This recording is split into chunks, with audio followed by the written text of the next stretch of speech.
After 3 days when I don't soak this cassava for inside this water here, as I check am, omo, the thing never still soak. You don't even ferment, nothing. I leave the cassava for extra 2 days again. This one na the 5th day, my people. After the 5th day, my people, now say no way, there is nothing go make me leave you for another extra day for inside this water again. Now remove am the water, put another fresh water again, use until rest am very well, remove all the water, then I come carry my odogun machine come out. Now so I start begin dey blend my cassava. Imagine normally when I dey village that time they stay with my grandma. Once we come back for farm like this and we dey peel our cassava, put am for inside water, 3 days the thing don soak and ferment.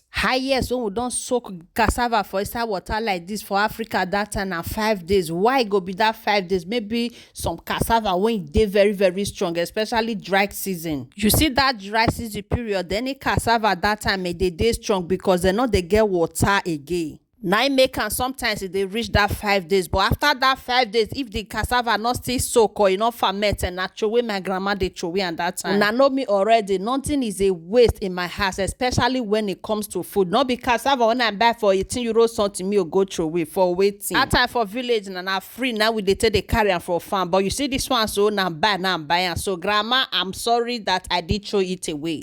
Anytime cassava fufu dey hungry you like this and you dey European side, you don't know what you want to do and you don't know how you want to get that cassava. My people, just enter any Africa shop when they close to you. Definitely you will see cassava there. Buy am and carry am come house just the way I did do am. So if you never feel watch the part 1, go to my page and watch the part 1. Then you will see the process there. It's very easy. It's not that too difficult. You can do it. After we don't finish blend our cassava finish, now I carry this my soya milk bag come out and then I come pour them inside. Now I start begin to excuse the water they come out from inside you get. If you know say you don't watch this video reach here, it means say you dey enjoy them, but you don't want follow, you don't want like ejo kilo day. What is going on?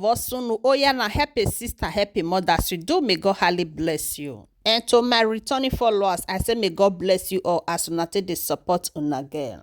Thank you guys for watching and see you all in my next video. Una bye for now. Have you ever been the face, been the object of someone's hate? Like you stood all alone. Have you ever felt this way? Have you ever been betrayed, labeled words you just can't say?